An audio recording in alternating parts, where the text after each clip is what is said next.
everywhere you go, all over the world, right? When people pray,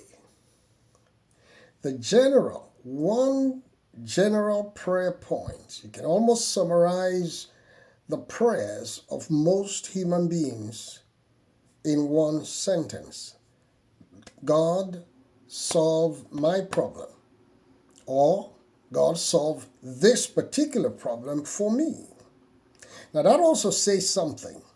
That is one universal thing that is applicable to people under the sun. The entire creation, the whole of creation is filled with problems. People will always have problems. Human beings will always have problems. Wherever you have people, you will also have problems. Problems can be spiritual. They can be health issues, health-related problems. They can be financial, they can be marital, they can be relationship issues, they can be racial issues, they can be career issues, can be technology-related issues, they can be food. Food is a major problem. The lack of it, sometimes too much of it too, is a major crisis. Educational problems, whatever kind of problems, political problems, right? Humanity is a whole cesspit, if you like, of problems. But are problems really problematic? Problems become problems not because that's what they are, but because that's the way we choose to see them. Now let me explain. Because problems are nothing but solutions wearing a disguise. And I'm going to explain a little bit more.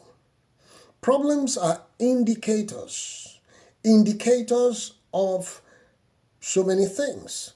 Problems are expressions of the limits of knowledge. You are only going to have problems in an area that you know or that you don't know so much about. Where you have knowledge in that area, that problem ceases to be a problem. So when you have a problem in a particular dimension or area of life, it's an indication of the limits of your knowledge. Number two, it's an indication of the limits of your competence. The limits of your competence. It means your capacity is limited in that given area. Because if you had the competence and the capacity, you would solve the problem. It would no longer be a problem. And then third, problems are indicators of the limits of your current strategy.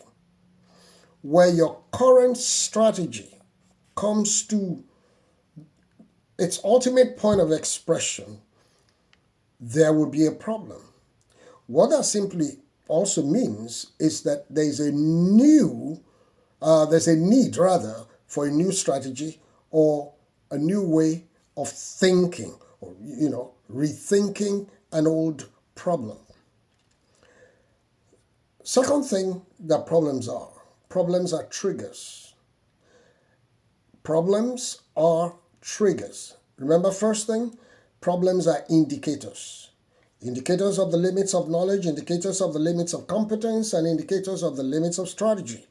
So second thing that problems are triggers.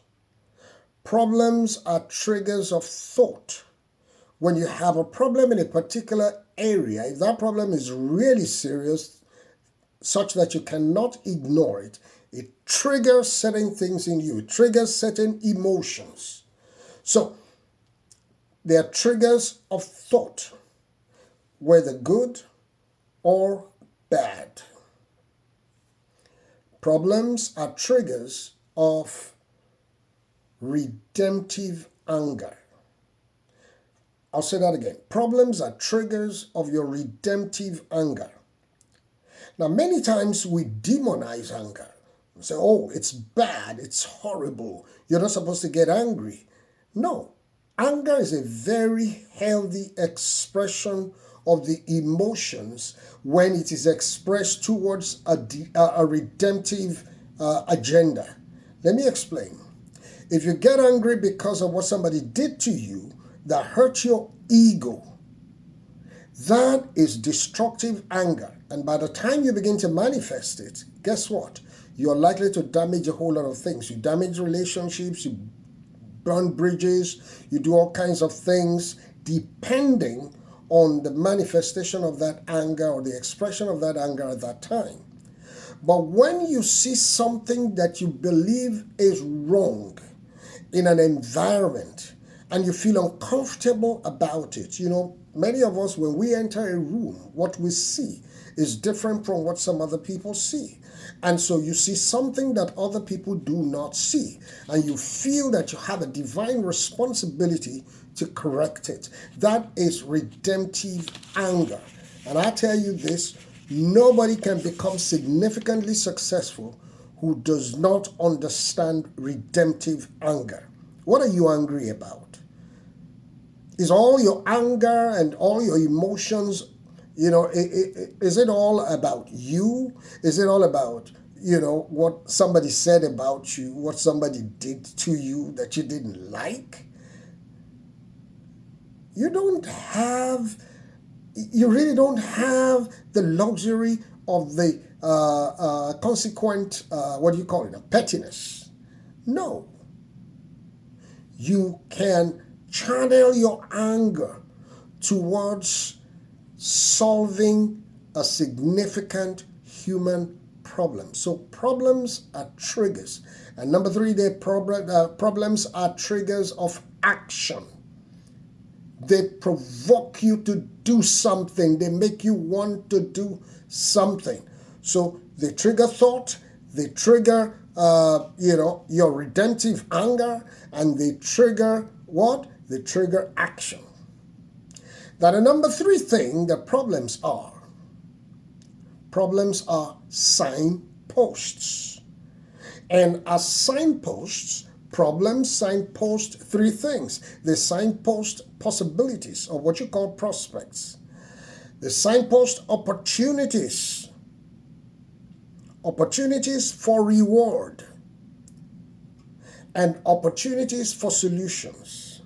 Now the two work together. Solutions and rewards, they work together. They are Siamese twins. They go hand in hand. Listen, today's problems incubate tomorrow's solutions, and they pave way for a new generation of wealthy people. Wealth lives inside human problems, but it will only come to those who understand how to interrogate those problems, interpret them correctly within the context of the prospects that they represent. Every significant invention that you see is an answer to a question. It's a solution to a problem. Everything that you and I spend money on today, anything that you spend your money on, is a solution to a problem that you could not have solved in any other way than you spending that money on it. It's as simple as that. Guess who becomes richer every time that you spend that money? The person who came up with the solution. Get out of the gang of people who are constantly complaining about the problems of society. Rather, you know what to do? Rethink. Tell yourself, and listen to this, say it to yourself 3 times. One man's problem is another man's harvest field. The problem of your toothache is the dentist's harvest field. The problem of your health is a doctor's harvest field. So if you can think of the problems that your environment has, Instead of joining the complaining, grumbling gang, why don't you pray one prayer? Instead of asking God to solve that problem for you, why don't you ask God to make you a solution to a common human problem? It is the secret of success. Remember, the sky is not your limit. God is.